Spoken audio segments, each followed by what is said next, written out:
CATSINaM is the Congress of Aboriginal and Torres Strait Islander Nurses and Midwives. We're very fortunate in New South Wales on a number of reasons. Is that obviously we've got the largest population, of Aboriginal people. Also, we're very supported through our Chief Nursing and Midwifery Officer.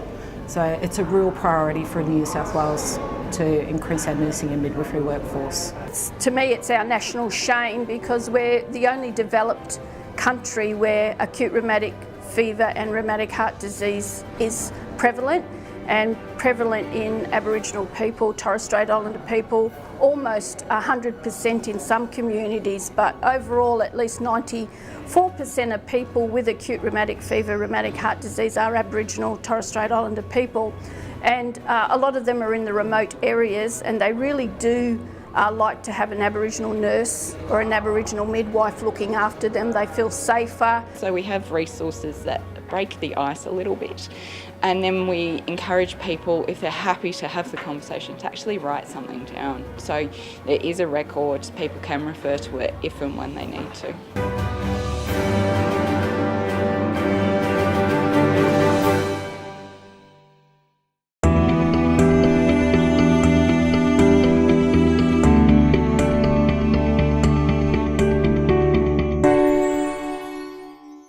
So I'm a very proud member of CATSINaM.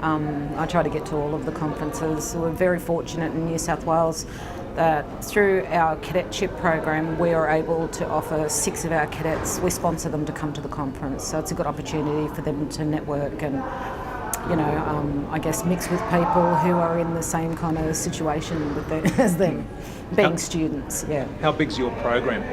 So we to date have graduated 133 Aboriginal nurses and midwives across within New South Wales Health through our Cadetship Program. We currently have 56 students on the books, and last year we were able to offer 45 undergraduate scholarships. Wow, that's amazing. Why do you have so much impact with those undergraduates? I think we're very fortunate in New South Wales on a number of reasons. Is that obviously we've got the largest population, of Aboriginal people. Also, we're very supported through our Chief Nursing and Midwifery Officer. So it's a real priority for New South Wales to increase our nursing and midwifery workforce. How do you get your footprint out there throughout all of New South Wales? It's, you've got to have your face has got to be in the community. So we do road shows, we make sure we're connected with the nursing and midwifery universities, the Aboriginal units within those universities.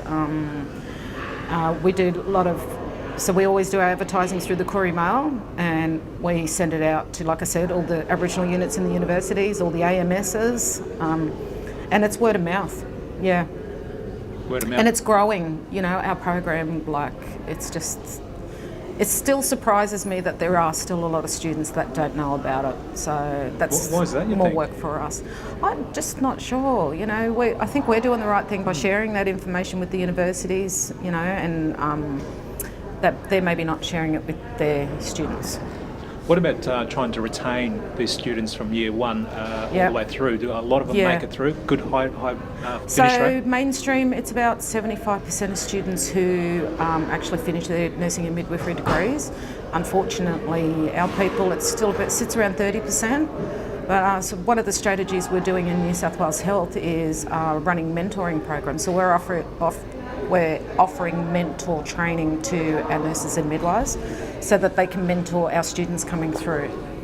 And I think that's going to be one of our successes of, keeping our students, because there's and it's the danger period that once they do graduate, the 1 to 3 to 5 years can be that real, danger period. So I think the more that we're able to connect our people with each other through the mentoring programs, it's just going to, I guess, build and make our workforce stronger.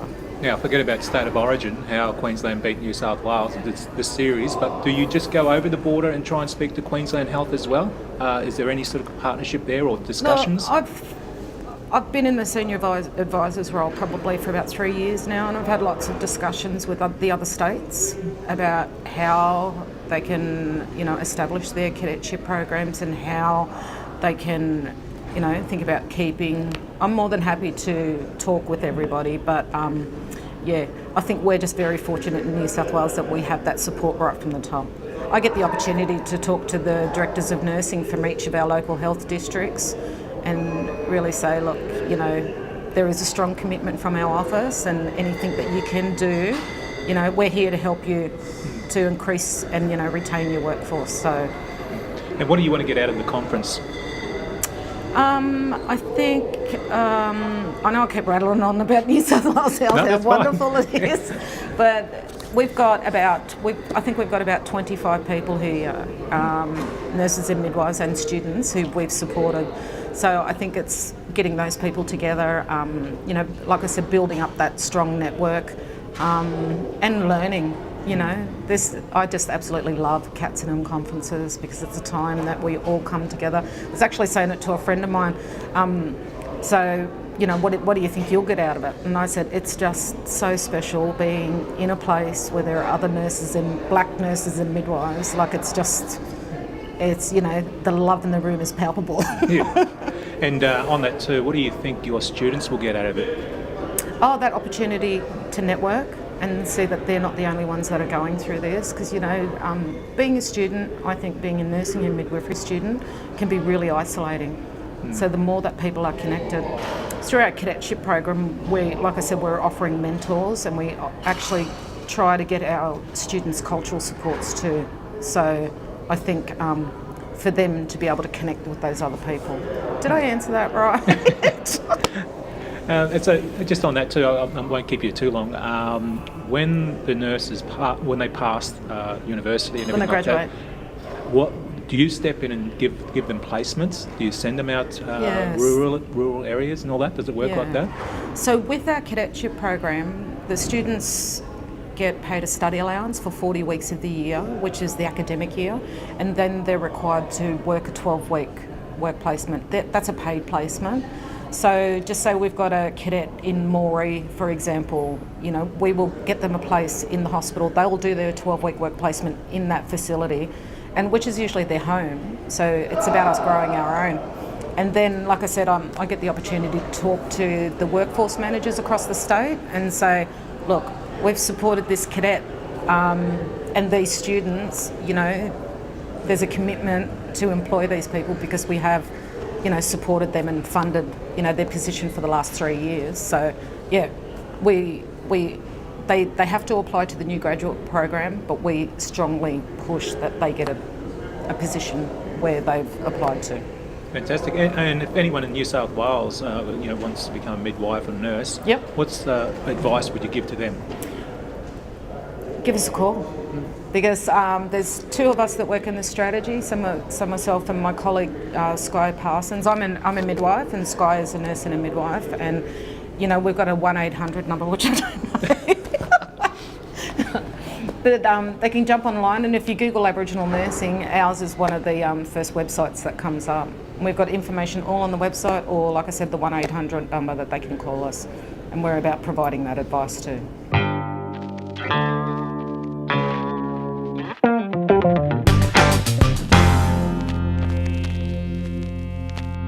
My name's Vicki Wade. I work for Rheumatic Heart Disease Australia, which is based in Menzies. I'm the cultural lead of Rheumatic Heart Disease Australia, also on the board of the Congress of Aboriginal Torres Strait Islander Nurses and Midwives. Conference so far, have you enjoyed it? Oh, look, the conference has been really good. It's great to see so many people coming together. Some people for the first time, which is good to see newcomers coming into the fold. Also to meet up with old mates is good, and I've just been talking to one of the past board members, reminiscing about some of the major decisions we've made too, which is really important that our board support all the members of CATSINaM. So I think it's good so far. It's just started. I sat in this morning on Chris Zara's session, and it was really good for us to sort of reflect on Aboriginal people 300 years ago, and then also bring that to 50 years and then 50 years in the future. So I think that was a really good exercise to get people's, not just their brain active, but to really get people to think about how we live in communities, how we used to live, and also then to relate that to nursing, or midwifery. So, what would you like the community to see? Where are the strengths that Aboriginal nurses and Aboriginal midwives can add to communities? Yeah. Is it good to see young up-and-coming midwives and nurses here at the conference? Oh, look, yeah, always. It's always good to see the numbers improving.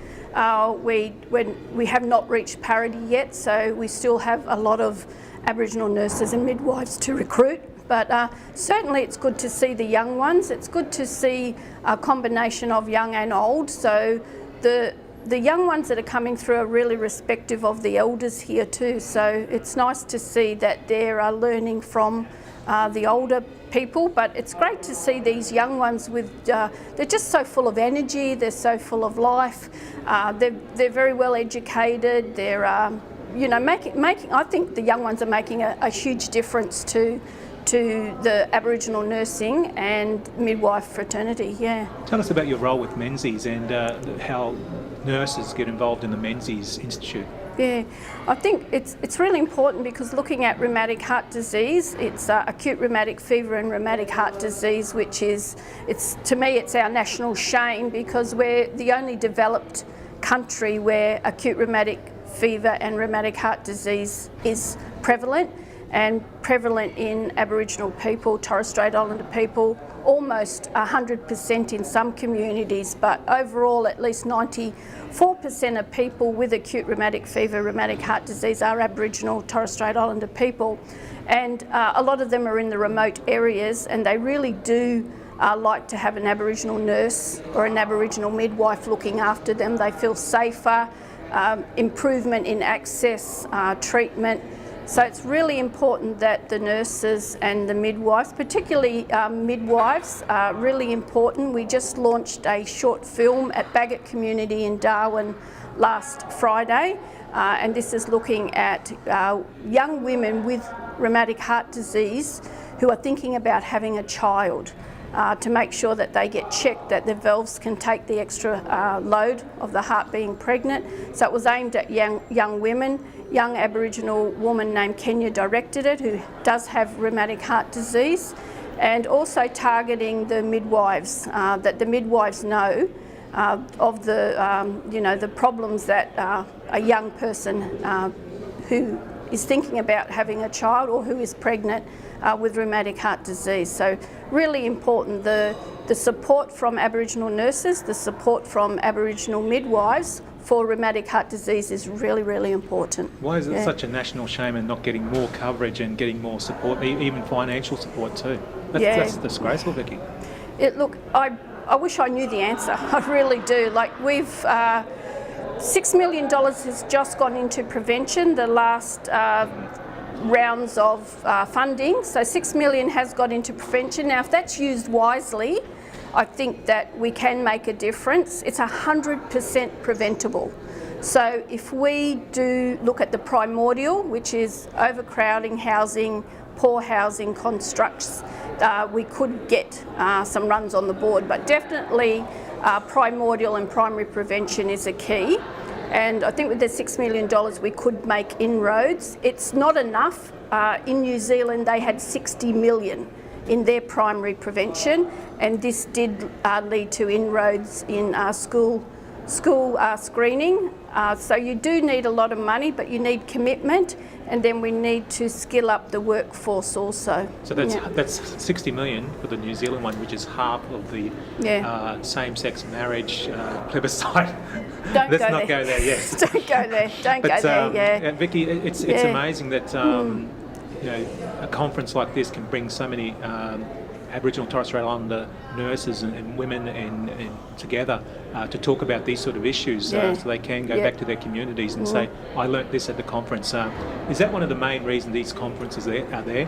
To show everybody all the great work that everyone else is doing in the community and learn from that? Yeah, look, definitely that is one of the stronger points that the CATSINaM conference does. It educates the nurses, the students, and the midwives of what's happening in other communities, so you can learn from other communities. The great thing too is we've got sponsors, and the sponsors are people like Palliative Care, the Indigenous Net, the RAHC, so the Rural Remote.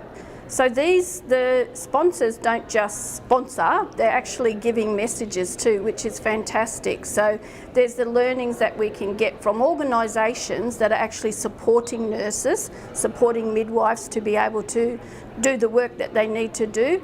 The other thing I think is really important is that when you're an Aboriginal nurse or a midwife, you can be very isolated. So you're put out into a community, you could be the only nurse there, you could be the only midwife there, and really you need to feel a part of the family, like that connection, Aboriginal people's overwhelming sense of connection, and I think that's what CATSINaM provides. It provides a forum for people to feel like they belong to a larger family and network of nurses, which is really, really important for recruitment and for retention. We need a lot of black faces in health, doctors, nurses, midwives and allied health. And finally, is it hard to get, well, to keep the retention of the current people out in the remote communities and even to get new staff out there, like you were saying? It is hard. There was a paper just published recently that showed a dramatic decline in nurses in remote areas. We rely on a lot of locums, there's a lot of fly-in, flies-out, and that's not good for Aboriginal communities because it takes a while for them to build up trust with health providers and also the rapport, and then, that nurse may be there for 5 weeks and then they may leave. So therefore you could lose the community, which are really, really needing that intervention, so the health professionals' advice, whether it be from birth to death, really.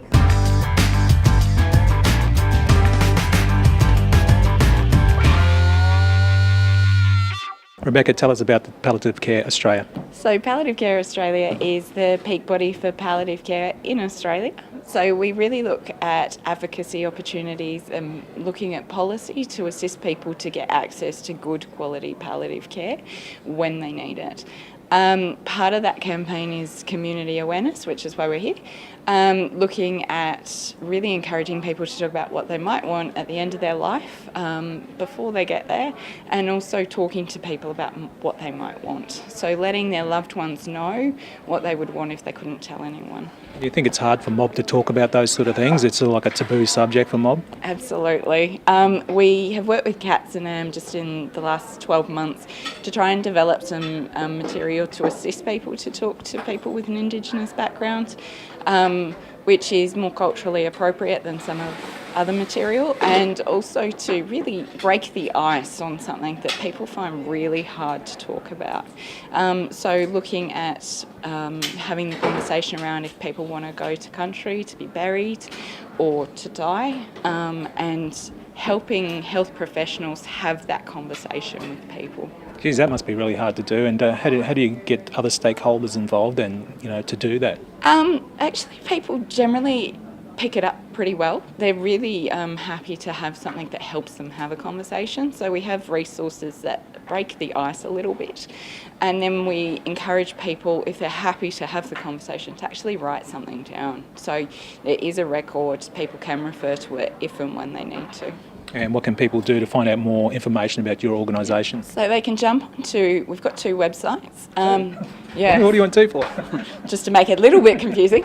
So we've got the Dying to Talk campaign, which is the campaign that we have the discussion material. So it's dyingtotalk.org.au, and then we've got palliativecareaustralia.org.au is our other website, and that has more of a focus on our policies, our position statements. And then we also host a couple of events. So the big one that we have is the National Palliative Care Conference, which is every 2 years. Next time round it will be in Perth in 2019, but we also hold events at other times as well. So next week we'll be up at Parliament House talking about rural and remote and people getting access to services when they're geographically isolated. So an area we know that needs a little bit of work.